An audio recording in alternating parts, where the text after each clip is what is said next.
بسم أبون ودن منفس قدوسن حدا أملاخ أمين.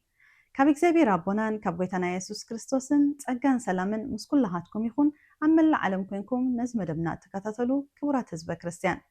انقوع نفس قلت قويتنان مدحنينان يسوس كريستوس نذكرلون النزن تولون معلتي سلامات صحنا.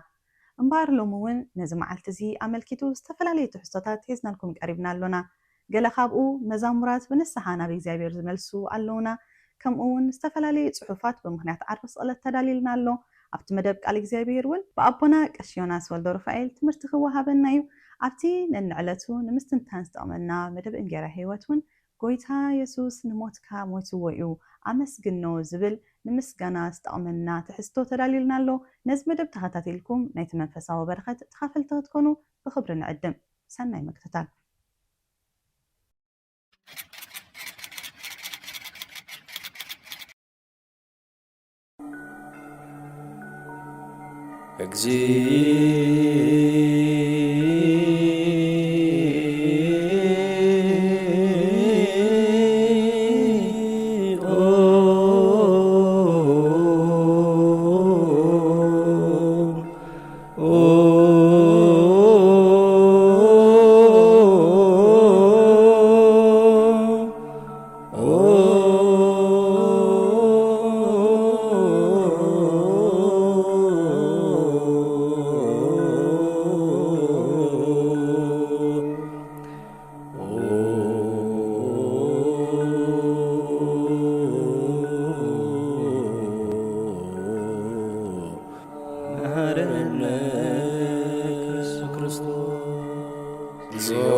Christos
دكو يلعان عد حياة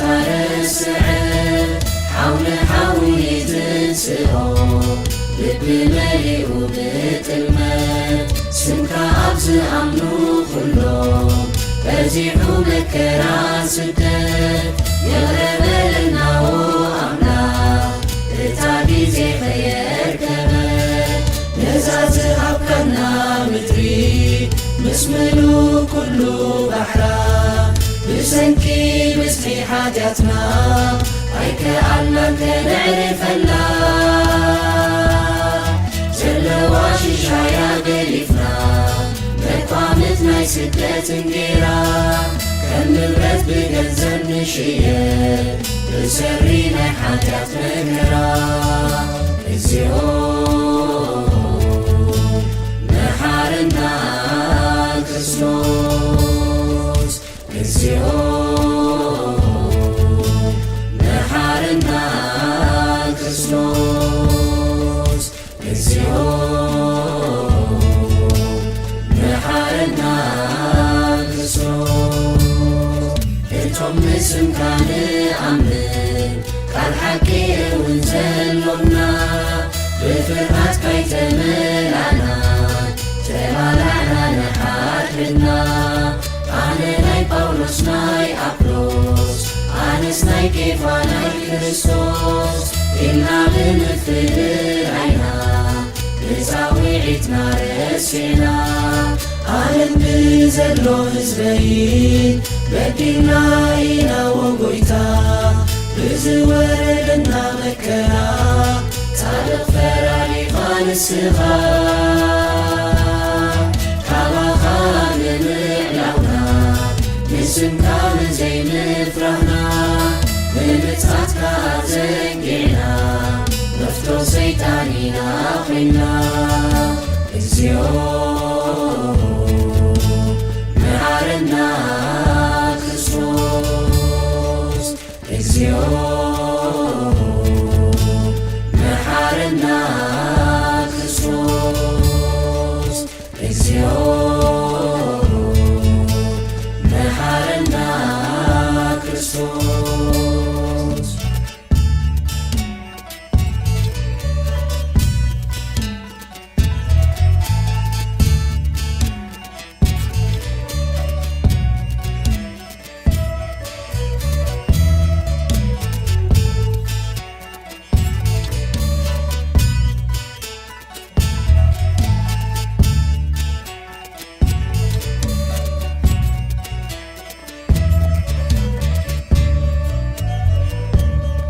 مسخات زي حاليها من كحلو تكنتويو يسوع سيبت زي هاليسكا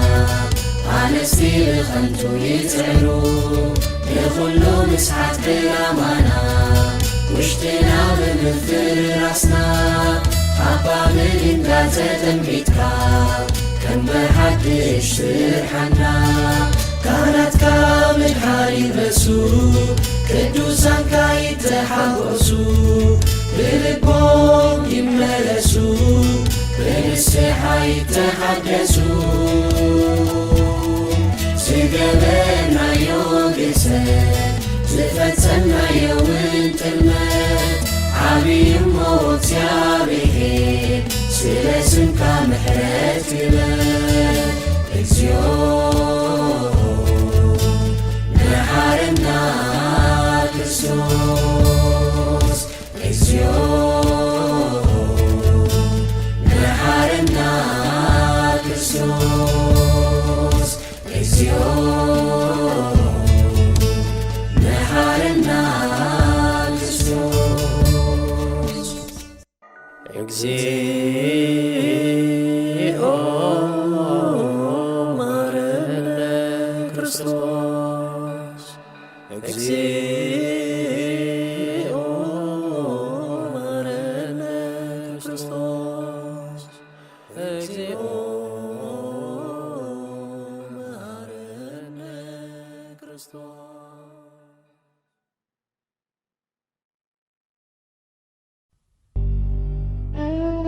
በስመ አብ ወወልድ ወመንፈስ ቅዱስ أحدو أملاك آمين. تنبيت إساياس معرف 52 كاب 13 እግዚአብሔር ከምዚ ይብላል እነሆ ባሪያይ ዝገብሮ ዘበለ ክሰልጦ እዩ ክኸብር ልዕል ክብል ዓዝውን ክብል እዩ ገጹ ሓለፋ ካልኦት ሰባት ዝተቐብአ መልክዑ ድማ ካብ ካልኦት ደቂ ሰብ ዝኸበረ ስለ ዝነበረ ብዙሓት ምስ ረኣይዎ ተገረሙ ከምኡ ኸዓ ንብዙሓት ኣሕዛብ ምእንቲ ኸንጽሖም ክነጽገሎም እዩ ነገሥታት እውን ተዘንትዩሎም ዘይፈልጥ ስለ ዝረአዩ ሰሚዖም ዘይፈልጡ ስለ ዘስተውዓሉ ዝብልዎ ጠፊእዎም ኣብ ቅድሚኡ ኣፎም ክሕዙ እዮም እቶም ህዝቢ ከምዚ ኢሎም መለሱ ነዚ ምስክርና መን ኣመኖ ኣብዚ ነገር ዝኸ ሓይሊ ቅልጽም እግዚአብሔር ከም ዘሎ ንመን ተጋህደሉ ባርያኡ ከም ጨንፈርን ከም ትኻብ ንቁጽ ምድሪ ዝወፅእ ሱርን ክጭብጭብ ፍቓድ እግዚአብሔር ነበረ መልክዕን ውቃበን ኣይነበሮን ምስ ረኣናዮ ዘብህገና ትርኢት ኣይነበሮን ንዑቕን ብሰብ ድርቡይን ነበረ በዓል ስቓይ ብሕማም ልዱይ ከምቲ ኣብ ቅድሚኡ ገጾም ዘጐልብብሉ ሰብ ዝተዋረደ ነበረ ንሕናውን ገለ እኳ ኣይቋጸርናዮ ብሓቂ ንሱ ንሕማምና ጾሮ ንስቓይና ኸዓ ኣብ ነፍሱ ጸዓኖ ንሕና ግና ብእግዚአብሔር ከም ዝተወቕዐን ከም ዝተቐዝፈን ከም ዝተዋረደን ጌርና ቈጸርናዮ ንሱ ግና ብሰሪ ገበና ቈሰለ ብሰሪ ኣበሳና ድማ ተኸከተ ንሕና ሰላም ምእንቲ ክንረክብ መቕጻዕቲ ናብኡ ወረደ ንሕናውን ብስምብራቱ ሓዌና ኩላትና ከም ዝተባረራ ኣባጊዕ ነበርና ነፍሲ ወከፍ ነናብ መገዱ ዘንበለ እግዚአብሔር ከዓ ኣበሳ ኩላትና ኣብኡ ኣውለቆ መከራ ጸገበ ግናኸ ርእሱ ኣዋሪዱ ብትሕትና ተቐበሎ ኣፉውን ኣይከፈተን ከምቲ ናብ ማሕረዲ ዝኽብከብ ገንሸል ከምቲ ኣብ ቅድሚ መቀስታ ስቕ እትብል በጊዕ ኣፉ ኣይከፈተን ብግፍዒ ሒዞም ፈረድዎ ናብቲ ዝቕተለሉ ቦታ ጐቲቶም ወሰድዎ እሞ ቀተልዎ ብዛዕባ እቲ ዝበጽሖ መከራ ዝተገደሰ ሓደ እኳ የልቦን ብምኽንያት ገበን ሕዝብና ተቐትለ እከይ ዘይገበረ ሓሶት ከዓ ባፉ ዘይተረኽበ ኽነሱስ ምስ ሓጥኣን ከም ዝመውት ገበሩ መቓብሩ ኸዓ ምስ ሃብታማት ኮነ እግዚአብሔር ግና ከምዚ ይብላ ኣሎ ክሳቐን ብመከራ ክሕምሸሽን ፈቓደ እዩ ሞቱ ሕድገት ኃጢአት ዘምጽእ መስዋዕቲ ነበረ ስለዚ ንሱ ዘርኡ ክርኢ እዩ ዕድሚኡ ነዊሕ ክኸውን እዩ ፍቓደይ ከዓ ብኡ ክፍጸም እዩ ድሕሪ ስቓዩ ከም ብሓድሽ ሓጐስ ክረክብ እዩ ንኸምቱ ከም ዘይተሳቐየ ከዓ ክፈልጥ እዩ እቲ ኣነ ብኡ ዝተሓጐስኩ ጻድቕ ባርያይ ንብዙሓት ከጸድቕ ኣበሳኦም ድማ ባዕሉ ክጸውር እዩ ንሕይወቱ ተሓጒሹ ንሞት ወፈያ ምስ በደለኛታት ከዓ ተቖጽረ እወ ኃጢአት ብዙሓት ጾረ ኃጢአቶም ምእንቲ ክሓድገሎም ከዓ ምእንቲ በደለኛታት ለመነ ስለዚ ግዲኡ ምስ ዓበይቲ ክመቕሎ እየ ምርኮውን ምስ ሓያላት ክምቀል እዩ መልእኽቲ ጳውሎስ ናብ ሰብ ፊልጵስ ምዕራፍ 2 ካብ ፍቕዲ 6 ክሳብ 11 ንሱ ብባህሪው ኣምላኽ እኳ እንተኾነ ነቲ ምስ ኣምላኽ ዝነበረ ማዕርነት ኣይገድፍን ኢሉ ኣይተኸራኸረን እንተኾነ ሰብ ብምዃን መልክዕ ባርያ ብምውሳድ ብገዛእ ፍቓዱ ንርእሱ ድኻ ገበረ ንርእሱ ትሕት ብምባል ክሳብ ሞት እረ እኳ ክሳብ መስቀል ምማት ተኣዘዘ ስለዚ እውን ኣምላኽ ልዕሊ ኩሉ ልዕሊ ኣበሎ ልዕሊ ኩሉ ስም ዝኾነ ስም ከዓ ሃቦ ስለዚ ንኽብሪ ስም ኢየሱስ ኣብ ሰማይን ኣብ ምድርን ኣብ ትሕቲ ምድርን ዘሎ ኩሉ ፍጥረት ብብርኩ ክንብርከኽ እዩ። ንኽብሪ እግዚኣብሔር ኣቦ ከዓ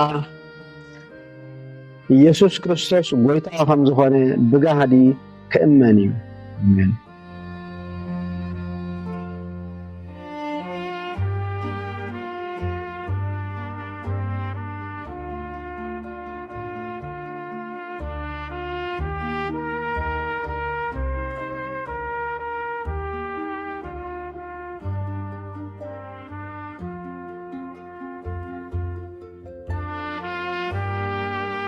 ደማ መልእኽቲ ጴጥሮስ ምዕራፍ 2 ካብ ፍቕዲ 21 ክሳብ መፈጸምታ። ንስኻትኩም እውን ነዚ ኢኹም እተጸዋዕኹም፣ ክርስቶስ ድማ ኣሰኣሰሩ ምእንቲ ክስዕቡ ኢሉ ምእንታኻትኩም መከራ ተቐበለ፣ ኣርኣያ እውን ሓደገልኩም። ንሱ ኃጢአት ኣይገበረን፣ ሓሶት እውን ኣብ ኣፉ ኣይተረኽበን፣ ምጸረፍዎ መሊሱ ኣይጸረፈን። መከራ ምስ ኣጽገቦ ኸዓ ነቲ ብቕንዕና ዝፈረድ ኣምላኽ ደኣ ነገሩ ኣሕሊፉ ሃበ እምበር ኣየፈራርህን። ካብ ኃጢአት ርሒቕና ብጽድቂ ምእንቲ ክነብር ንሱ ባዕሉ ንኃጢአትና በቲ ኣብ መስቀል ዝተሸንከረ ሰብነቱ ጾሮ። ብቁስሉ ኢኹም ዝሓወኹም፣ ከመይ ከም ኣባጊዕ ተባረርኩም ጠፊእኹም ነበርኩም። ሕጂ ግና ናብቲ ጓሳኹምን ሓላው ነብሳትኩምን ተመሊስኩም ኣለኹም።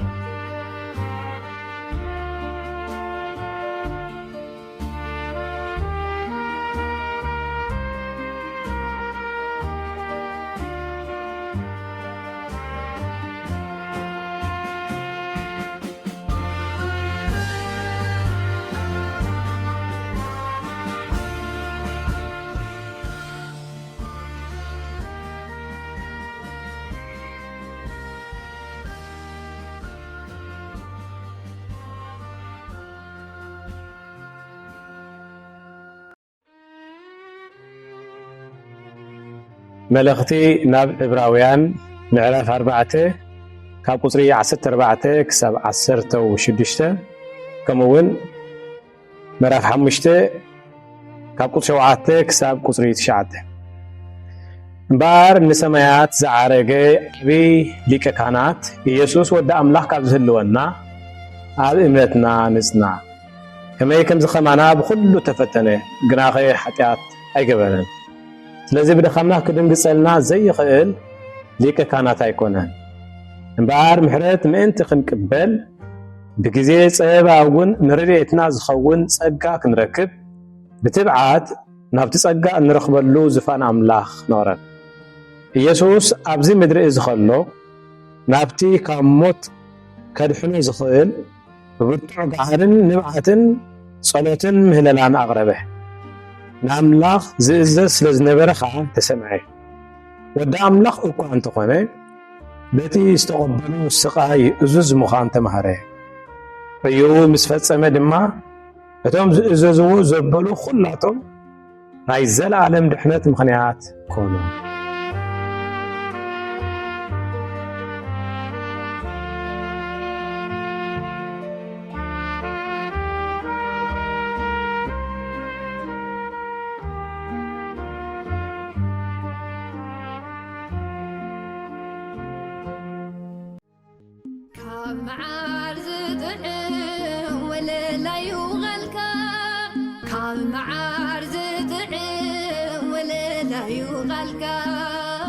هيوتي بني نعين بارعها حيلي هونني نعين بارعها. በስመ አብ ወወልድ ወመንፈስ ቅዱስ አሐዱ አምላክ አሜን። ንዜኑ ሞተከ እግዚኦ ኦ ጎይታ ሞትካ ነዘንቱ። ወንጌል ዮሐንስ ምዕራፍ 19 ካብ 28 ክሳብ 30 ድሕሪ ኢየሱስ ኩሉ ከም እተፈጸመ ፈሊጡ እቲ ጽሑፍ ምንቲ ክፍጸም ጸማእኩ በለ። ኣብኡ መጺጽ ዝመልአ ኣቕሓ ነበረ። ሽዑ መጺጽ ዝመልአ ሰፍነግ ኣብ ዘንግ ስምዕዛ ገይሮም ናብ ኣፉ ኣቕረብሉ ኢየሱስ ከዓ ነቲ መጺጽ ዝመልአ ምስ ጣዓመ ተፈጸመ በለ ርእሱ ኣድነነ ነፍሱ እውን ወፀት ቅዱስ እግዚአብሔር አምላኽና መኽፋት ቃልካ የብርህ ንገርህታት ከዓ ኣእምሮ ይህብ ተባሂሉ ከም ተጻሕፈ ብምኽፋት ቃልካ ክትባረኸና ብስም ኣብን ወልድን መንፈስ ቅዱስን ሓደ ኣምላኽ ንጽሊ ስለ ዝሰማዕከና ድማ ነመስግን ስብሃት ወክብ ለስሉስ ቅዱስ ይደልዎ ሙሉ ኣብ ወወልድ ወመንፈስ ቅዱስ ኣብ ወወልድ ወመንፈስ ቅዱስ ሩይ ኩሎ ጊዜ ይእዜኒ ወዘልፈኒ ወለዓለመ ዓለም ኣሜን። ሎሚ ዓርቢ ስቕለት እዩ። ዓለም ዝተበጀወትሉ ፍቕሪ ኣምላኽ ብደም እተጋህደሉ ሰብን ኣምላኽን ዝተዓርቁሉ ዕለት ንዜኑ ሞተከ እግዚኦ ኦ ጎይታ ሞትካ ነዘንቱ እዚ ቃል እዚ ወትሩ ኣብ ቅዳሴና እንብሎ ኮይኑ ሎሚ ግና ነቲ ትርጉም ሞት ብዕምቆት ክንርእዮ ሓሲበ ኣለኹ። ቀንዲ ነጥቢ ሞት ጎይታናን መድሓኒናን ኢየሱስ ክርስቶስ ናይ ስዕረት ሞት ዘይኮነስ ብኣንጻሩ ንሓይሊ ሞት ዝሰዓረ ናይ ዓወት ሞት ከም ዝኾነ ኢና ክንርኢ። ዝዝንቶ ሞት ኣሎ፣ ዘይዝንቶ ሞት ድማ ኣሎ። ንቡር እሞ ሰብ ተወሊዱ ዓብዩ ወሊዱን ዘሚዱን መወዳእትኡ ኣሪጉ ይመውት፣ እቲ ታሪክ ድማ ምስኡ ይቕበር። ብኣንጻሩ ዝዝንቶ ሞት ድማ ኣሎ። ኣብ መጽሓፍ ቅዱስ ኣብ ታሪክ ቤተ ክርስቲያን ብኽብሪ እትዝክሮም ኣቦታትን እኖታትን ኣለዎ። ኣብ መዝገብ ዓለም እውን እንተስ ብጅግንነት እንተስ ብፍልጠት እንተስ ብዝና ኮታ ገለ ሓድጊ ሓዲጎም ዝበሃሉ ድሕሪ ሞቶም ይዝንተወሎም እዩ። ደቡብ ኣፍሪቃዊ ኔልሰን ማንዴላ፣ ኣልባንያዊት ዝያዳ ብህንዲ እትፍለጥ ማዘር ተሬዛ፣ ኣሜሪካዊ ማርቲን ሉተር ኪንግ፣ ጀርመናዊ ኣልበርት ኣይንስታይን ወዘተ ክንጠቅስ ንኽእል። ኣሕዋተይን ኣሓተይን ሎሚ ንዜኑ ሞትካ ነበስር ክንብል ከሎና ሞት ጎይታናን መድሓኒናን ኢየሱስ ክርስቶስ ካብ ኩሉ ሞት ዝተፈለየ ሞት ምዃኑ ንምምስካር እዩ። ኩሉ እቲ ናይ ሰብ ንቡር ክኸውን ከሎ ኩሉ እቲ ናይ ጎይታና ግና ብኣንጻሩ ዘይንቡር ንቡር እዩ። ኣብ ልደቱ መንክር ስብሃተ ልደቱ ቢልና ንግረም። ብዘይ ዘርኢ ሰብኣይ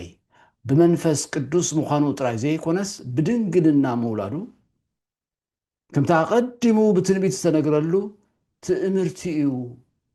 ተራ ፍጻመ ኣይነበረን። እዚ ዘይንቡር ንቡር ኮይኑ ዝረአናዮ እቲ ቃል ስጋ ኮነ ዝብል ምስጢር ልዕሊ ምርዳእ ወዲ ሰብ እዩ። ሐዋርያ ቅዱስ ጳውሎስ ብተመስጦ ብሓቂ እቲ ምስጢር ኣምልኾ ዓብይ እዩ፣ ንሱ እቲ ብስጋ እተገልጸ ብመንፈስ ጸደቐ ንመላእኽቲ ተራእየ ኣብ ኣሕዛብ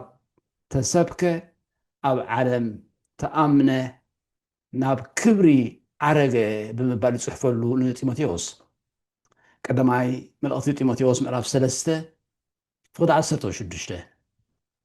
ጎይታና ንሱ እቲ ብስጋ ተገልጸ ኣምላኽ ብንብረቱ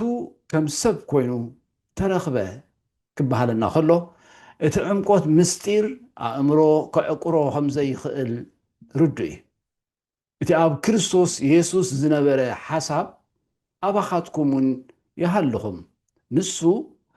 ብመልክዕ ኣምላኽ ክነሱ ነቲ ማዕረ ኣምላኽ ምዃኑ ከም ምምንዛዕ ኣይረኣዮን። መልክዕ ባርያ ወሲዱ ርእሱ ኣሕሰረ፣ ሰቡን መሰለ ብንብረቱ ከም ሰብ ኮይኑ ተረኽበ ርእሱ ክሳዕ ሞት ኣትሓተ ክሳዕ ሞት ኣብ መስቀል እኳ ደኣ ተኣዘዘ ይብለና ፊልጵ ምዕራፍ 2 ፍቕዲ 5 ክሳብ 8 እቲ መጀመርታ ዘይብሉ ጎይታ ንሱ ተወልደ ቢልካ ምቕባል ልዕሊ ምርዳእ እምሮ እዩ ስለዚ ድማ ትእምርቲ ከም ተሰምየ እቲ መወዳእታ ዘይብሉ ጎይታ ንሱ ተሰቕለ ሞተ ቢልካ ምቕባል እውን ልዕሊ ምርዳእ እምሮ እዩ ግናኸ እቲ ንቡር ገይሩ ብስጋ ዝተገልጸ ጎይታ ክርስቶስ ድማ ናብ ኣምላኽ ምእንቲ ከቕርበና ኢሉ ንሱ እቲ ጻድቕ ስለቶም ዓመፅቲ ሓንሳእ ስለ ሓጢኣት ሞተ ብስጋ ሞተ ብመንፈስ ግና ሕያው ኮነ ይብለና ሐዋርያ ቅዱስ ጴጥሮስ ቀዳመይቲ መልእኽቲ ጴጥሮስ ምዕራፍ 3 ፍቕዲ 18 እዚ ሞት እዚ ተራ ሞት ኣይኮነን ሽዑ እቲ ሊቀ ካህናት ክዳውንቱ ቀዲዱ ተጻረፈ እነሆ ጸርፉ ሰማዕኩም ደጊምከ እንታይ ምስክር የድልየና እንታይ ከይመስለኩም በለ ንሳቶም ከዓ ሞት ይግብኦ ኢሎም መለሱ ድሕሪዚ ኣብ ገጹ ጡፍ በልሉ ገሊኦም ድማ ጸፍዕዎ ክርስቶስ መን እዩ ዝወቕዓካ እስኪ ተነበየልና እናበሉ ወቕዕዎ ይብል ወንጌላዊ ማቴዎስ ሐዋርያ ዮሐንስ ክጽሕፍ ከሎ ድማ ምዕራፍ 19 ፍቕዲ 1 ክሳብ 3 ሽዑ ጲላጦስ ንኢየሱስ ወሲዱ ገረፎ እቶም ጭፍራ ከዓ ኣኽሊል እሾኽ ተኒጎም ኣብ ርእሱ ደፍእሉ ቀይሕ ባርኖስ እውን ከደንዎ መመጺኦም ከዓ ዎ ንጉስ ኣይሁድ ከመይ ኢኻ ይብልዎ ገጹ እውን ይጸፍዕዎ ነበሩ እቲ ነዚ ነገር እዚ ኣቐዲሙ ብትንቢት ሓቢሩ ዝነበረ ነቢ ኢሳይያስ ከዓ ትንቢተ ኢሳይያስ ምዕራፍ 53 ካብ ፍቕዲ 2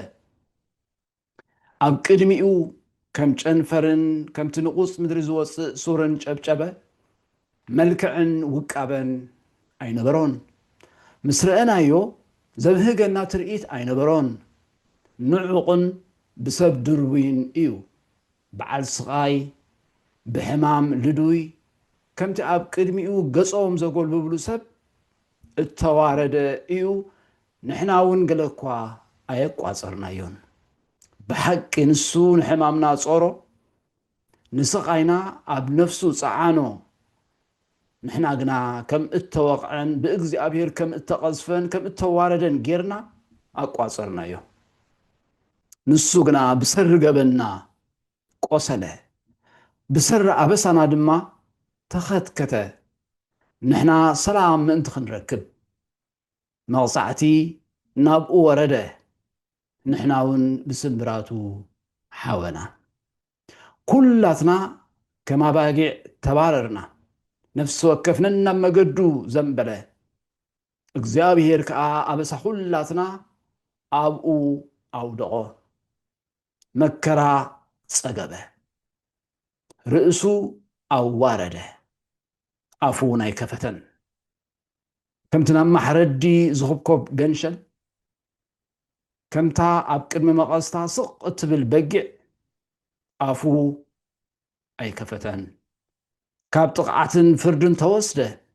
ካብ ምድሪ ሕያዋን ከም እተቖርፀ ካብቶም ወለድኡ መን ሓሰቦ ብምኽንያት ገበን ህዝበይ ተቐዝፈ እከይ ዘይገበረ ሓሶት ከዓ ካብ ኣፉ ዘይተረኽበ ክርስቶስ መቃብሩ ምስ ረሲኣን ገበሩ ብሞቱ ግና ምስ ሃብታም ኮነ እግዚአብሔር ግና በመከራ ከሕምሽሾ ፈተወ ነፍሱ ንመስዋዕት ኃጢአት ምስ ወፈያ ዘርኢ ክርኢ መዓልታቱ ከንውሕ እዩ ፍቃድ እግዚአብሔር ከዓ ኣብ ኢዱ ክሰልጥ እዩ ጻማ ነፍሱ ክርኢ ክጸግቡን እዩ እቲ ጻድቕ ባርያይ ብፍልጠቱ ንብዙሓት ከጽድቕ ኣበሳኦም ድማ ባዕሉ ክጸውር እዩ ነፍሱ ንሞት ስለ ዝወፈያ ምስ በደለኛታት ከዓ ስለ እተቆፅረ ስለዚ ግዲኡ ምስ ዓበይቲ ክመቕሎኤ ምርኮውን ምስ ሓያላት ክመቅል እዩ ግናኸ ሓጢአት ብዙሓት ጾረ ምእንቲ በደለኛታት ከዓ ለመነ ይብል ኣብ ሶምነ ሕማማት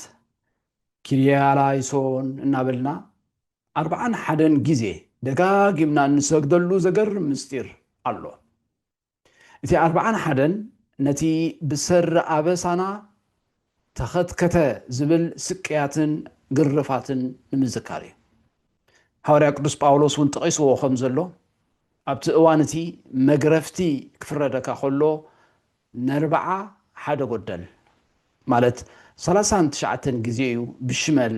ዝሸብጡኻ ንጎይታና ኢየሱስ ኣብ ርእሱን ኣኽሊል እሾኽ ተኒጎም ስለ ዘድመይዎ ብኹናት ወጊኦም እውን ስለ ዘቑሰልዎ እቲ 39 ምስቲ ሓደ ናይ ርእሲ ከምኡ እውን ምስቲ ሓደ ናይ ጎኑ ብድምር 41 ጊዜ ብሰር ኣበሳና ተኸትከተ እናበልና ንዝክሮ እቲ ንጹህ ጎይታ ከምዚ ክሳቐ ክስቀል ክመውት ዝደረኸ ጠንቂ ሓጢአትና ኣበሳና በደልና ምትሕልላፍና ገበና ምዃኑ ወዘተ ብምሕሳብ ንሓጢአት ፈንፊና ከነርሕቆ ይድረኸና ዓስቢ ሓጢአት ሞት እዩ እወ ሕጂ እውን እንተኾነ ዓስቢ ሓጢአት ሞት እዩ እዚ ምህሮን ሰረተ እምነትን እዚ ጎሊሑ ክስበኽ ክንገር ዘለዎ ስለ ዝኾነ ንዜኑ ሞተከ እግዚኦ እናበልና ንዝክር ኣቐዲሙ ከም ዝተጠቕሰ ሞት ጎይታናን መድሓኒናን ኢየሱስ ክርስቶስ ንሞት ዝሰዓረ ሞት እዩ ጎይታና ኣብቲ መስቀል ኮይኑ ተፈጸመ ክብል ከሎ ማእከል ምስጢር ድሕነትና እዩ ኣበሲሩ ጥንታውያን ሊቃውንተ ቤተ ክርስቲያን ከምኒ ቅዱስ አትናቴዎስ ቅዱስ ዮሐንስ አፈወርቅ ነዛ ተፈጸመ እትብል ቃል ከምዚ ኢሎም ይትርጉሙዋ ብግሪኽ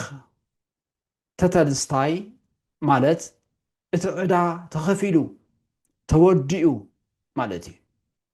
ሰብ ብሰንኪ ሓጢአት ዝነበሮ ናይ ሞት ዕዳ ጎይታ ብደሙ ፈጺሙ ከፊልዎ እዩ ሐዋርያ ቅዱስ ጳውሎስ ንሰብ ገላትያ ሓራም እንትኸንከውንሲ ክርስቶስ ሓርነት ኣውፂኡና እዩ ክብሎም ከሎ ንሰብ ሮሜ ድማ እምበኣርሲ ሕጂ ነቶም ብክርስቶስ ኢየሱስ ዘለው ኩነኔ የብሎምን እቲ ኣብ ክርስቶስ ኢየሱስ ዘሎ ሕጊ መንፈስ ህይወት ካብቲ ሕጊ ሓጢአትን ሞትን ሓራ ኣውፂኡኒ እዩ ይብል እግዚአብሔር ይመስገን ካብ ኦሪት ዘፍጥረት ጀሚሩ ብዛዕባ ክርስቶስ ዝተነግሩ ትንቢታትን ንኣብነት ትንቢተ ኢሳይያስ ምዕራፍ 53 እቶም ንክርስቶስ ዘመልክቱ ዝነበሩ መስዋዕትታትን ኩሎም ኣብዛ ሰዓት እዚኣ ፍጻሚኦም ከም ዝረኸቡ ንምእዋጅ ጎይታናን መድሓኒናን ኢየሱስ ክርስቶስ ኣብ መስቀል ኮይኑ ተፈጸመ በለ ኣምላኽ ንሰብ ንምድሓን ዝሓለኖ መደብ ብልደት ብተዋህዶ ጀሚሩ ብስቕለት ፈጸሞ ስለዚ ጎይታና ተፈጸመ በለ ንዜኑ ሞተከ እግዚኦ ክንብል ከለና ጎይታናን መድሓኒናን ኢየሱስ ክርስቶስ ሞት ዝሰዓረ ሞት ከም ዝሰዓረ እናኣወጅና ንምዝካርን ንምብሳርን እዩ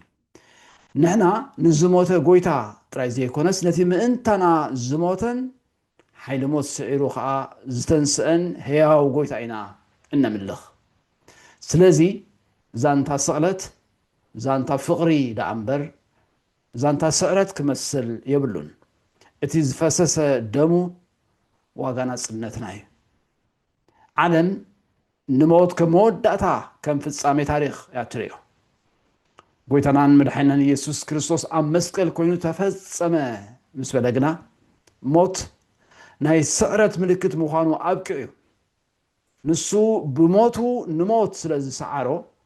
ሞት ንዓና መሰጋገሪ ድልድል ኮይኑልና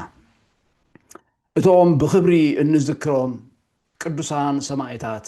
ከም ቅዱስ እስጢፋኖስ ዝኣመሰሉ ናይ እምነት ጀጋኑ ነዚ ሓቂ እዚ ስለ ዝተረድኦም ብሞት ኣይረዓዱን በአንጻሩ እኳ ደኣ ከም ሐዋርያ ቅዱስ ጳውሎስ ዝበሎ ንዓይ ህይወተይ ክርስቶስ እዩ ምማተይ እውን ረብሓይ እዩ እናበሉ ንሞት ፈከሩሉ ንዜኑ ሞተከ እግዚኦ ብዘሎ ሰብ ብፍርሃት ሞት ተዳሂሉ ይነብረሉ ኣብ ዝነበረ ዘመነ ጸልማት ቀንጢጡ ብርሃን በርሃው ዘበለልና ሞት ጎይታናን መድሓኒናን ኢየሱስ ክርስቶስ ብዓቢ ርዝነት ንዝክሮ ነበስትሮ ድማ ለዘበእንቲአነ ለሰብ ወበእንተ መድኃኒትነ ወረደ እምሰማያት ተሰብአ ወተሰገወ እመንፈስ ቅዱስ ወእም ማርያም እም ቅድስት ድንግል ኮነ ብእሴ ወተሰቅለ በእንቲአነ በመዋዕለ ጲላጦስ ጴንጤናዊ ሃመ ወሞተ ወተቀብረ እናበልና ድማ ኣብ ዕለታዊ ጸሎትና ንዝክሮ ምእንታና ምእንቲ ሰብ ምእንቲ ምድሓንና ካብ ሰማያት ዝወረደ ብመንፈስ ቅዱስ ካብ ቅድስት ድንግል ማርያም ስጋ ለበሰ ሰብ ኮነ ሰብ ኮይኑ ድማ ብዘመን ጴንጤናዊ ጲላጦስ ምእንታና ተሰቅለ ሓመመ መከራ መስቀል ተቐበለ ሞተ ተቐብረ እምበኣር ሎሚ ኣብ ቅድሚ መስቀሉ ቆይምና ክንሓስቦ ዘሎና እቲ ተፈጸመ ዝበሎ ቃል ንዓና ምዃኑ ብውልቂ ንዓይ ምዃኑ ናይ ሓጢኣትካ ዕዳ ተኸፊሉ እዩ ነፃ ኢኻ ሓራ ኢኻ ይብለና ከም ዘሎ ምርዳእ እዩ ሎሚ ብሕልናና ተኣሲርና ክንነብር ኣየድልየናን ደም ኢየሱስ ክርስቶስ ወዱን ካብ ኩሉ ሓጢኣት የንጽሐና እዩ ይብል ቀዳማይ መልእኽቲ ዮሐንስ ምዕራፍ 1 ፍቕዲ 7 ክርስቶስ ንሞት ስለ ዝሰዓሮ ንሕና እውን ካብዚ ዓለም እዚኣ ክንሓልፍ ከለና ናብ ዝበለፀ ህይወት ከም እንሰጋገር ተስፋ ኣሎና ሞት መሳገሪ ድልድል ዳ እምበር መወዳእታ ኣይኮነን ንዜኑ ሞተከ እግዚኦ ከምዚ ዝተኸታተልናዮ ሞት ጎይታናን መድሓኒናን ኢየሱስ ክርስቶስ ንዓና ብስራት እዩ ካብ ደቕደቕ ጸልማት ናብ ዘገርም ብርሃን ካብ መግዛእቲ ሰይጣን ናብ መንግስቲ ፍቁር ወዱ ካብ ውሉድ ስጋ ናብ ውሉድ መንፈስ ክንከውን ዘብቃዕና ሞት እዩ ነዚ በጃ ሓጢኣትና ህይወት ዝኸፈለ ጎይታ ኣብ ልብና ከነንግሶ ደገ ልብና እንተርሒናሉ ንሱ ምሳና ክድረር ንቤትና ምድሓን ክገብር ንኩሉ ኣበሳና ሓዲጉ ከዕረቐና ምዃኑ ኣተስፊዩና ኣሎ ስቕለቱ ኣብ እንዝክረሉ ኣብ ልብና ዝተሰቕለ ጎይታ እንተዘየልቦ ጉዕዞ ህይወትና ሓሰስ ንበል ስቕለቱ ኣብ እንዝክረሉ ኣብ ልብና ዝተጻሕፈ ፍቓድ ጎይታ እንተዘየልቦ ልብና ንእግዚአብሔር ድለዮ ብዝብል ዘይድርኸና እንተደኣ ኮይኑ ጉዕዞ ህይወትና ሓሰስ ንበል ሞትና ንሞቱ መሲሉ ሕቡራቱ እንተኾናስ ከምኡ ከዓ ብትንሳኤኡ ክንሓብሮ ኢና ሞትና ንሞቱ ክመስል ኢና እምበኣር ሞቱ ከነዘንቱ ዘድልየና ክብሪ ነቲ ብሞቱ ንሞት ስዒሩ ህይወት ዘለዓለም ዝጸገወና ጎይታናን መድሓኒናን ኢየሱስ ክርስቶስ ይኹን ወስብሃት ለእግዚአብሔር አሜን ካብ መዓር ዝጥዕም ወለላይ ይውቐልካ ካብ መዓር ዝጥዕም ወለላይ ይውቐልካ ህይወት ይበኒ ንዓይን ባርያኻ ሓይሊ ይኹነኒ ንዓይን ባርያኻ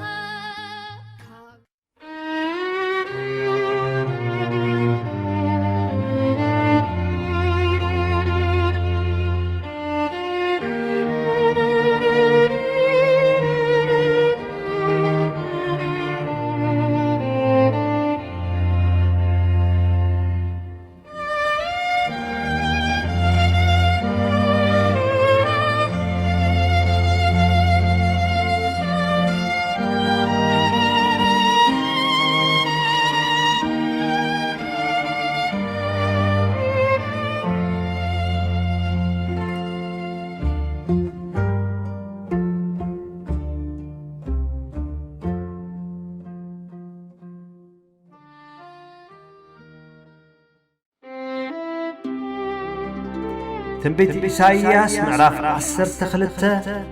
ካብ 2 ክሳብ 6 ኣምላኸይ መድሓንየ እዩ ብኡ እእመን ኣይፈርህን ከኣየ እግዚኣብሔር ኣምላኽ ሓይለይን ብርታዓየን እዩ ንሱ ምድሓነይ ኮነ ጽሩይ ማይ ንጽሙቕ ከም ዘሐጕሶ ሕዝቢ እግዚኣብሔር ከኣ ኽድሕኖም ከሎ ይሕጐሱ በታ መዓልቲ እቲኣ ሰባት ከምዚ ዝስዕብ ኢሎም ክዝምሩ እዮም ንእግዚኣብሔር ኣመስግኑ ክረድኣኩም ስሙ ጸውዑ ንኹሎም ኣሕዛብ ግብሩ ኣፍልጥዎም ስሙ ልዑል ከም ዝኾነ ንገሩ ግሩም ነገር ገይሩ እሞ ንእግዚኣብሔር ዘምሩ እዚ ብስራት እዚ ኣብ ኩሉ ምድሪ ይፈለጥ ኣቱም ኣብ ጽዮን እትነብሩ ሕዝቢ ዓው ኢልኩም ዘምሩ እቲ ናይ እስራኤል ቅዱስ ዓብይ እዩ ኣብ ማእከል ሕዝቡ ኸዓ ይነብር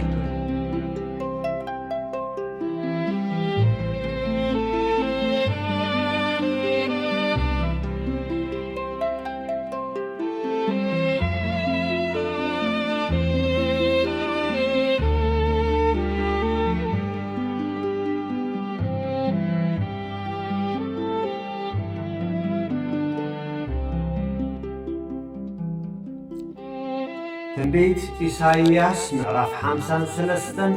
ካብ 7 ክሳብ 12 መከራ ጸገበ ግናኸ ርእሱ ኣዋሪዱ ብትሕትና ተቐበሎ ኣፉ እውን ኣይከፈተን ከምቲ ናብ ማሕረዲ ዝኽከብ ገንሸል ከምታ ኣብ ቅድሚ መቀስታ ስቕ እትብል በጊዕ ኣፉ ኣይከፈተን ብግፍዕ ሒዞም ፈረድዎ ናብቲ ዝቕተለሉ ቦታ ቦቲቶም ወሰድዎ እሞ ቀተልዎ ብዛዕባ እቲ ዝበጽሖ መከራ ዝተገደሰ ሓደ እኳ ይርቦን ብምኽንያት ገበን ሕዝብና ተቐትለ እከይ ዘይገበረ ሓሶትካ ኣብ ኣፉ ዘይተረኽበ ክነሱስ ምስ ሓጥኣን ከም ዝመውት ገበሩ መቓብሩ ኸዓ ምስ ሃብታማት ኮነ እግዚአብሔር ግና ከምዚ ይላል ክሳቐን ብመከራ ክሕምሸሽን ፍቓደዩ ሞቱ ሕድገት ኃጢአት ዘምጽእ መሥዋዕት ነበረ ስለዚ ንሱ ዘርኡ ኽርኢ እዩ ዕድሚኡ ነዊሕ ክኸውን እዩ ፍቓደይ ከዓ ብኡ ክፍጸም እዩ ድሕሪ ስቓዩ ከም ብሓድሽ ሓጐስ ክረክብ እዩ ንኸንቱ ከም ዘይተሳቐየ ኸዓ ክፈልጥ እዩ እቲ ኣነ ብኡ ዝተሓጐስኩ ጻድቕ ባርያይ ንብዙሓት ከጸድቕ ኣበሳኦም ድማ ባዕሉ ክጸውር እዩ ንሕይወቱ ተሓጒሹ ንሞት ወፈያ ምስ በደለኛታት ከዓ ተቈጽረ እወ ኃጢአት ብዙሓት ጾረ ኃጢአቶም ምእንቲ ክሕደገሎም ከዓ ምእንቲ በደለኛታት ለመነ ስለዚ ግዲኡ ምስ ዓበይቲ ክመቕሎየ ምርኮውን ምስ ሓየላት ክምቀል እዩ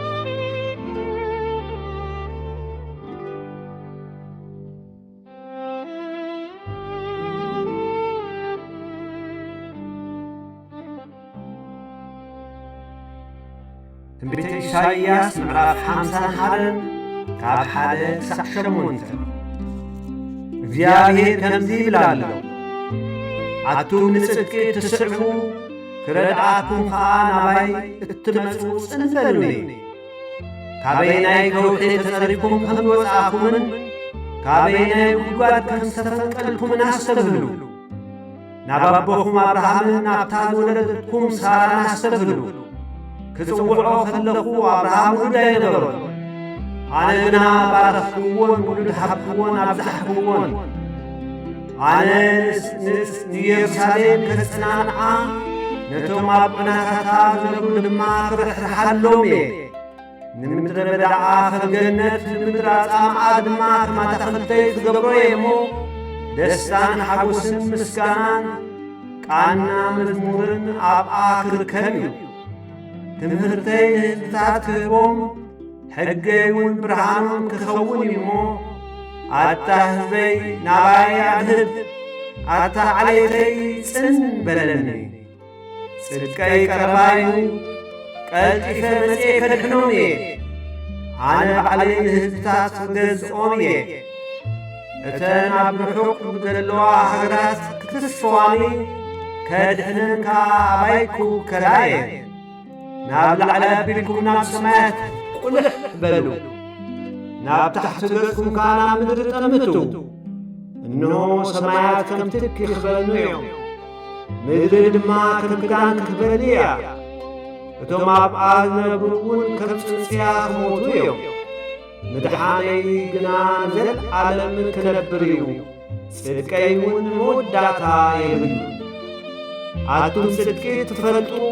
ኣቱም ኣብ ልብኹም ሕገይ ዘለኩም ህዝቢ ስምዑኒ ላጽ ሰበይ ትፍርሁ ብጸርፎም እውን ኣይሰንብዱ ከመይ ፍልሖ ከም ክዳን ክበልዖም ብልዒ ከም ጸምሪ ክበልዖም እዩ ጽድቀይ ግና ንዘለዓለም ምድሓነይ እውን ንውሉድ ወለዶ ክነብር እዩ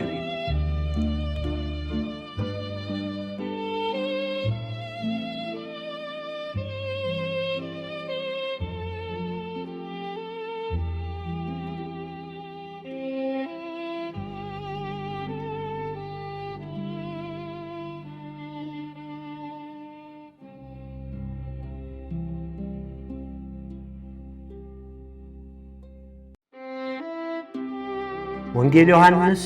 ምዕራፍ 3 ካብ 14 ክሳብ 16 ብኡ ዝኣምን ዘበለ ኩሉ ናይ ዘለዓለም ሕይወት ምእንቲ ክረክብ እምበር ከይጠፍእሲ ከምቲ ሙሴ ኣብ በረኻ ንተመን ዝሰቐሎ ወዲ ሰብ ድማ ከምኡ ክስቀል ይግባእ እዩ በቲ ሓደ ወዱ ዝኣመነ ዘበለ ኩሉ ናይ ዘለዓለም ሕይወት ምእንቲ ክረክብ እምበር ከይጠፍእሲ ኣምላኽ ንወዱ በጃ ክሳዕ ዝህብ ክሳዕ ክንድዚ ንዓለም ኣፍቀራ ወንጌል ዮሐንስ ምዕራፍ 1 ፍቕዲ 29 ንጽብሒቱ ዮሐንስ ንኢየሱስ ናብኡ ክመጽእ ከሎ ምስ ረኣዮ እነሆ ኃጢአት ዓለም ዘርሕቕ ገንሸል ኣምላኽ በለ ኦሪት ዘኍልቍ ምዕራፍ 21 ካብ 1 ክሳብ 9 እቲ ኣብ ደቡባዊ ከነዓን ዝነብር ናይ ኣራድ ንጉሥ ከነዓናዊ ደቂ እስራኤል ብመገዲ ኣታሪም ከም ዝመጹ ምስ ሰምዐ ምስ ደቂ እስራኤል ተዋግአ ካብኣቶም ከዓ ገለ ምርኮ ማረኸ ሽዑ ደቂ እስራኤል ነዚ ህዝቢ እዚ ኣብ ኢድና ኣሕሊፍካ እንተሂብካናስ ንኸተማታቶም ክንሓርመን ኢና ኢሎም ንእግዚኣብሔር መብጽዓ ኣተውሉ እግዚአብሔር ድማ ቃል ደቂ እስራኤል ሰምዐ ንከነዓናውያን ከዓ ኣብ ኢዶም ኣሕሊፉ ሃቦም ደቂ እስራኤል ድማ ንዓታቶምን ንኸተማታቶምን ስለ ዝሓረምዎም ደምሰስዎም ስለዚ ነታ ኸተማ ሖርማ ማለት ጥፍዓት ኢሎም ሰመይዋ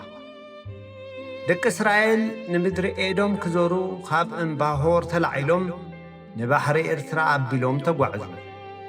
እቶም ህዝቢ ከዓ ኣብ መገዲ ዓቕሎም ኣጽበቡ ኣብዚ እንጌራ የልቦን ማይ ድማ የልቦን ነዚ ፎክሽ እንጌራ ከዓ መኖናዮ ኣብ በረኻ ክንመውትከ ስለምንታይ ካብ ግብፅ ኣውጻእኩምና ኢሎም ኣብ ልዕሊ ኣምላኽን ኣብ ልዕሊ ሙሴን ኣጉረምረሙ እግዚአብሔር ከዓ መርዛማት ኣትማን ናብቶም ህዝቢ ሰደደ ነቶም ህዝቢ ድማ ነኸስዎም ካብ እስራኤል ከዓ ብዙሕ ህዝቢ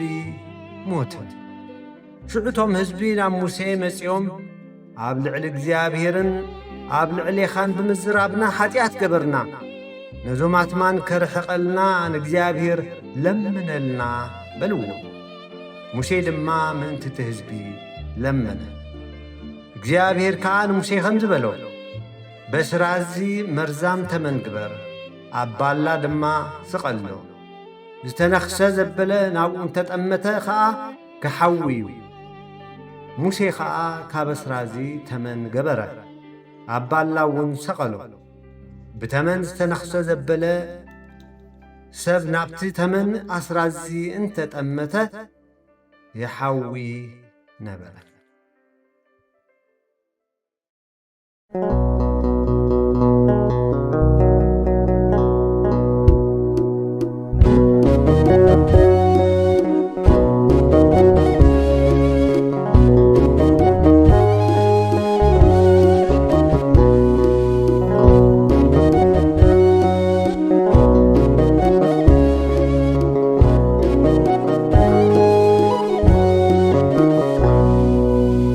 بفصم لبي آمينك بقالك أنت مسكرك رقوتي أتي مدحانك سلطاني باللون موتاباخا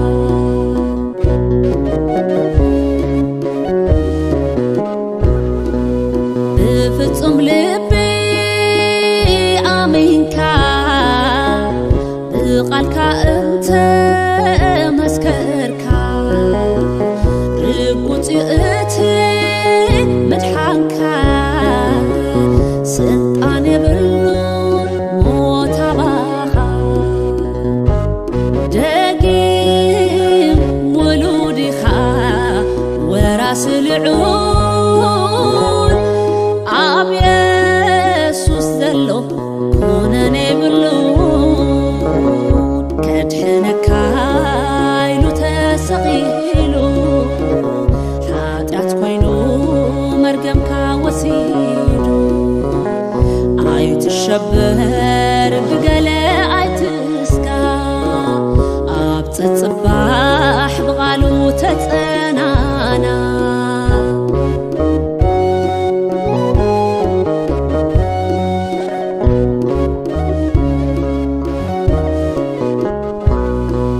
بفصم لبي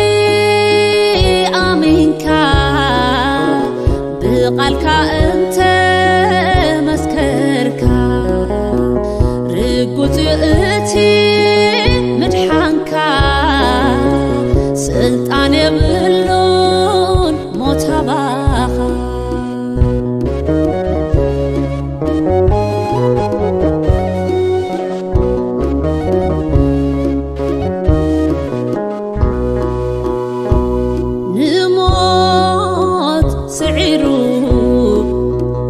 تسأل صدق خاخوينو وترو خرقة ناب سمايات كميخا حليفو متحفي وات نسمكا تحيفو كملسيو مسؤوك واسدكا مدري كونان سمايو حقركا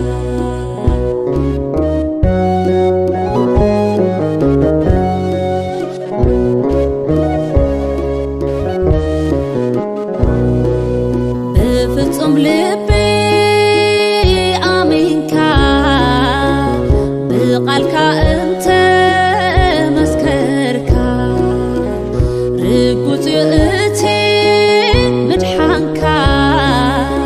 سلطاني باللون موتاباخا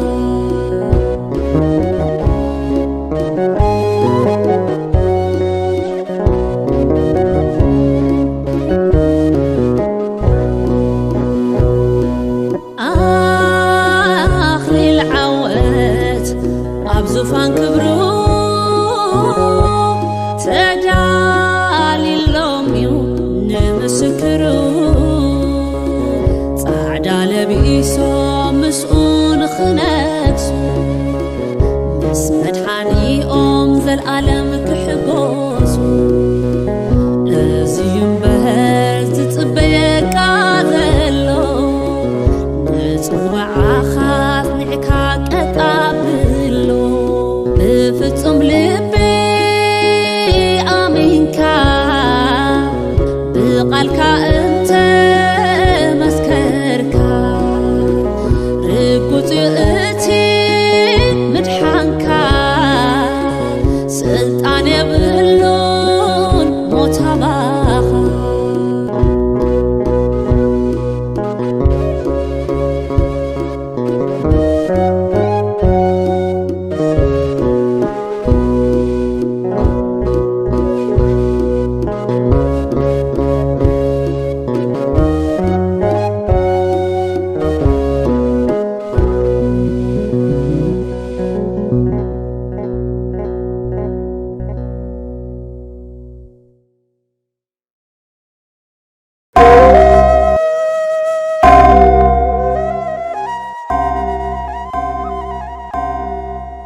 تنفراي تنفر طلع زيرتو تخاتعتي أنا تراي لك أبهلتي بتنفراي تنفر طلع بزبل مسفر بحقين كتموكتهم عين رتأن بزبل تنكعتهم سامئكا يوم كي سامئوخا تقداديمهم زفردوخا تزارو ما كند زسامئو نتزملسو الكان دادالو عبتجيغا بتوساخي صياف قوانقوا كموكتوخا بدارغا منغونيا عقبيلو አንቀጽን ምዕራፋት አስተውሉ በነጹር ነትጌጋ እንከፈርዶም ብልሳን ጸጋ ለጌጎኦም ተአሚኖም ምዕራም ከሎ ካልአይ አውቶም እንኽት ዘአመሎም ክንሶሙን ተረቲኦም ህመምት ዶርሆ ክፈውሱ ብዕራይ ሸይጦም ንኽኸሱ ተረቲና ከይብሉ ይግዋይ እናበሉ ዘገፍ አመጾም ሐሳው ምስክር አዳሌው ከም ኤልዛቤል ንናውት እሞ በሐሶት ዘቅተለት ንስቲፋኖስን ኮምኡ ንዝዛረበው ሐቅና ጸልኡ بسيطاناوي صمعات دم بزقتلو كبير مرغم نحسوتهم نبزوحات امينهم كاب حقي كتزقدمو كاب زخف اناب سكدده لبوم بسميت ناندده ኢየሱስ እንበይኑ መድኃኒን መዃኑ ነዝኽ ሽፍኑ ንሐቂ ክደፍኑ በሐሶት ሞኪቶም ክነሶሙን ተረቲኦም ፈራዳይ እኳ ካብ ደሙ ንጹሕ ያይሉ ኣብ ምህዳሙ ደሙ ኣብ ልዕለና ከምኡውን ኣብ ደቅና መርገም ይኹነና ብኢየሱስ ንስሕት ከይመስለኩም ነበርባን ንቕበሎ ኢና ኣብ ቅድሚኹም ከም ዓለምና በርባን ይሕሸና ንኢየሱስ ኣይንቕበሎን ፈጺምና ነቲ በርባን ሽፍታ ነፃን በራውፃዩ ኢየሱስ ይሰቐል ንሞቱን ኮፍዩ سمعيهم دقفتي مسايك تجدرو انت زي قتيلكاو كالي نقرو حقي بزي قدس عاد ما جيرو مانصار يسوس هايمانوتنا بو ايتفشل ربحنا قوارص يبلو كابس عبتو نغلا حوابيلكا سيمو ذات حزو عداليخا بزي بدلو بقلطو في سغل شنكير كان وقي كان بچكان يقتل زغبرو ايفلطم يقرب للوم انكبلون سلنفلطو باينا نغبرو لرئيس خالحن سكان زفردنا ندوس غرو نتب موت كدحن زفقرنا ببدأن دفرتن درقنا نموتات هيوت نزهب كم زيتن سئن نقولو كم زي رخاخب نمسترتن سايو بمقحد كالق توساخي وديت بموداد ايتن سئن سابتو سريقو ما ينبرو نحس صوتي مسخاخر گنزبون كفلو بأمنت بتصقو سب كيدحن مدحن بهقنا كم زخونون ክርስቶስ አይኮነን በህጂው ዘመጽ ኢልና ንሸፋፍኑ ንስሙን ነጥፍ አርክ አመናዝር ተገውቲ ወረግዚው ሐለቃ ጋንንቲ እንተ በዚ እንተ በቲ ጌርና ስሙ ምድር ኸይጽዋ ክንገብር አለና ዘሩኡ ኸይርኢ ጻምኡ ኸይረክብ ናይ ፍጡራት ታሪኽ አንጻሩና አኻኽብ በአጋር ደቅ እስማኤል ዝተማከሉ አብ ኢሳቅ ተስፋ ናሽካለሉ ኢየሱስ ፍጡሪው አይድህንን ካበሉ ናይ ጸላኢ ፈታውያዩ ኢልና አንጻር ስሙ ክንላ አሊና ነቶም የድህኒው ንዝብሉን እንዳወሰኽናሎም ቃል ዘተፋንን ንገለ ከም ይሁዳ በመስዓም ገንዘብ ክሸጥዎ ንገለ ከም ገለ ክነጽግዎ እምነትን ጸጉ እኹል ከም ዘይኮነ ናይ ፍጡራት ሓገዝ ተሓዋዊሱ እንዳተመዝነ ስሙ ዘለዕለን ብጋህዲ ዝጽውዕ በይኑ እኹል መድኃኒ ከም ዝኾነ ንዘውስ ወንጌል ጥራይ በመንጋር ንዘለለ እግዚእነ ኢየሱስ ኢሉ ንዘትከለ እሰሮ ግረፎ ስወጎ አጽበበሉ ሰዓብቲ ኸይረክብ መሰኪ ይግበረሉ ከይቀደምካ እንዳተቀዳደምካ አክንዳኻ መናፍቕ ይልካ ትርጉም መናፍቅነት በመሰዋር ናትካት ትርጉም መንፍቅና በመቀነባ ኢየሱስ እንዘበለ በመንፍቅና ሞግቶ ጸሎሎ ለኺኻ አጸልምቶ በአልኻ ዳኛ ኾንካ ተማዓቶ ኢየሱስ ምሰብዝሐ ካብ ማእከልካ ወግዞ ከም ጴጥሮስ በፍርሒ ብራዕዲ አደንዘዞ ኢየሱስ ምባል ከም ዘሕፍር ገጽ ከም ዘኽልእን ከም ዘነውር ወዲት አዳሊኻ በመንቃፍ እምቢን ተይሩካ በብጓሓፍ بتنفراي تنفر طلعت خاطا كزارب ديلك هابكا تصاوا كيسلكا قلطفكا تصلمو يسبكنلو الكاون تقوم كم غويتونا حبيرو خسقل توحده ما اسرتي انت غددون كقتل بسبب دهروا امني مسيرو هيرودوس تشكاني كابولو جنيكا خصا ابيتو كما موتا ويتوم كم قص مزرعت فايو بلندا شلله زي ساعات وديتو بمتأممان ابلب عشاسب سفرا زرخه سيطان سالا أنا بحسود زجزا رخصت عالم سأبتي زوجحو بزيك على العالم زيادة بالوني تحلقتي ኢየሱስ ከይውረዝ ጻረሩ ተማገቲ ምጽአቱ መቅረቡ እንዳተዛረቡ ሰዓብቱ ከይበዝሑ እናተላዘቡ አክንዳይ ክጣበቁ ዘይርሩ አሎኒ ሓያሎን ብዙሓት መጣፍእተይ ዝብሎም እሙናት በዘይ ፍልጠትን ብፍልጠቶም ኢየሱስ ንበይኑ ክገነን ዘሕምሞም አሎኒ ያመትከሎም ስሞ ክጽዋዕ ዘነድሮም አሎኒ አሎኒ አሎኒ በለ ሰይጣን አሎኒ ኢየሱስ ጻረሩ ሰብወኒ አንተ ነዚኦምሲ ዝገብረሎም ባዩ ጠፊእኒ ኣብ ዓለም ብመንገደይ ዘኽበርኮም ናይ ሲኦል መጣፍእተይ ዝብሎም ነዞም ከምዚኣቶም ሲኦል መን ክኸልኦም በለ ዲያብሎስ ወዲቱ ከይተፈልጠን ሰብ ለኪሙ ክሕጎስ ኢየሱስ አሚኖም ዝድሕኑ ውሕዳት ጥራይ ከም ዝኾኑ ብዝተባህለሎም ብምትእምማን መንከማይ ኢሉ ብምጭካን ጴጥሮስ ብንስሓ ከም ተመልሰ ረሲእዎ ክሳዕ ሕጂ ይፍክር ኣሎ ዘይጠልምዎ መሲሎ ጴጥሮስ ብንስሓ ከም ተመልሰ ረሲእዎ መሲልዎ ዲያብሎስ ጴጥሮስ ብንስሓ ከም ተመልሰ ረሲእዎ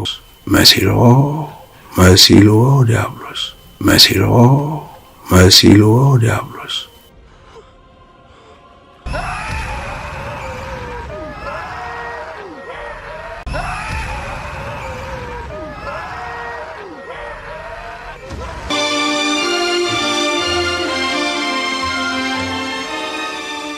ይባርኽኩምን ይሓልኹምን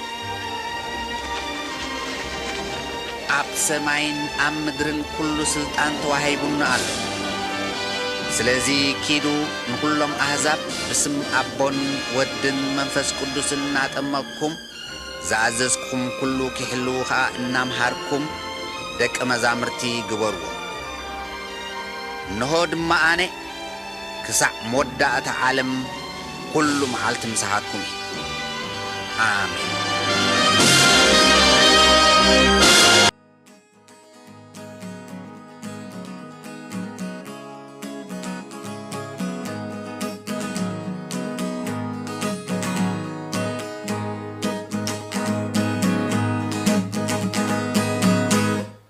ብርሃን ይኹን ኢሉ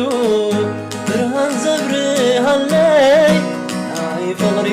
ኣምላኽ ስሙ ይኽበረለይ ኣባይ ንኽውጣሕ ዝፈትሐኒ ኣምላኸይ ስንትቐሙ ገንሸር ልዕል ይበለለይ ልበይ ማሰርቲ نأنتي والعورات سحلفتو زمان أما التاود يا ديابلوس أبلعني قزاتهم حرنتا وجولي حرنتي زسبرس آمين إخبار اللي آمين إخبار اللي كريستوس مستساغنا عداون مستشنكرا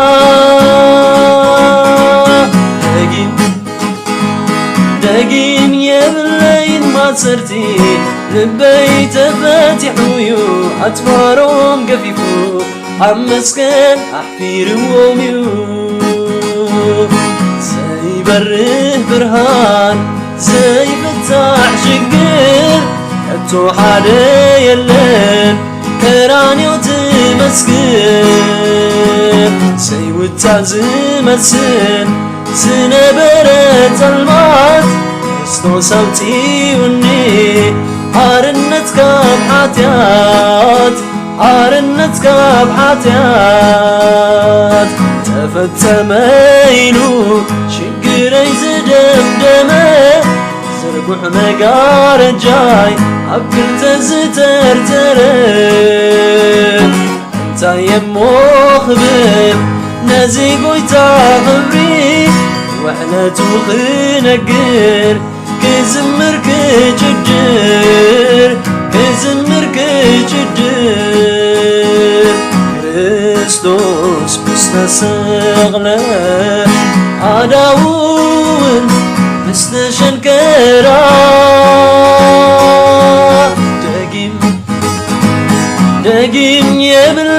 ማሰርቲ ልበይ ተፈቲሑዩ ኣፅዋሮም ገፊፉ ኣብ መስቀል ኣሕፊርዎም እዩ ደጊም የብለይን ማሰርቲ ልበይ ተፈቲሑዩ ኣፅዋሮም ገፊፉ ኣብ መስቀል ኣሕፊርዎም እዩ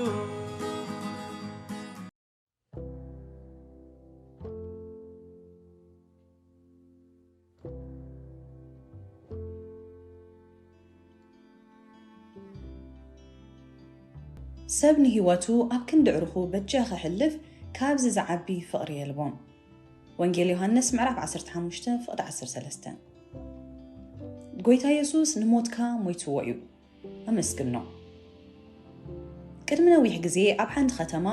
ሓደ ብገበን ኣዝዩ ተደላይ ሰብ ነበረ ብሰንኪ እዚ ሰብ እዚ ኣብታ ከተማ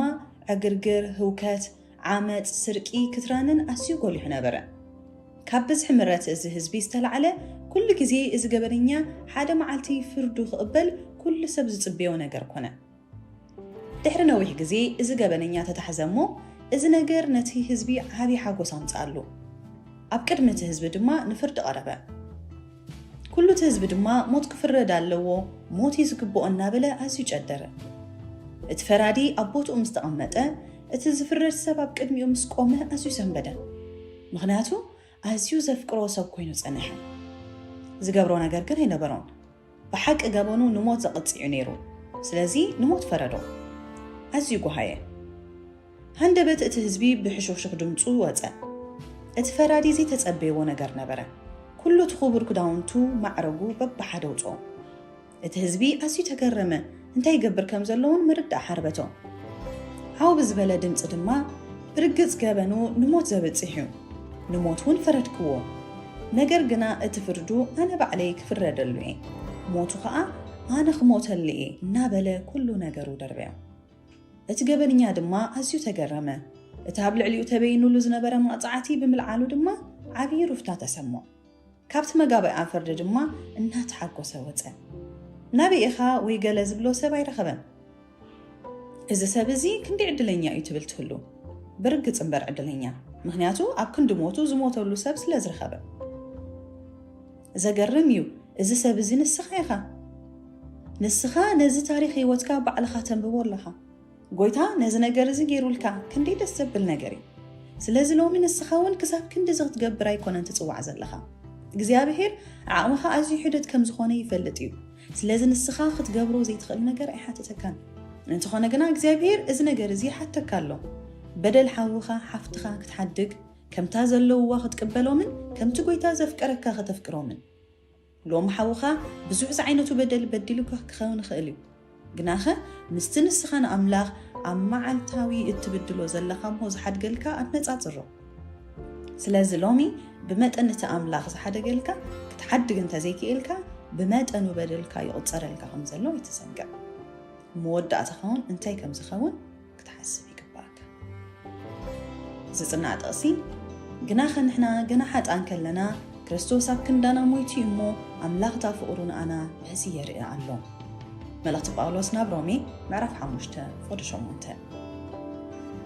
ኣስተንትን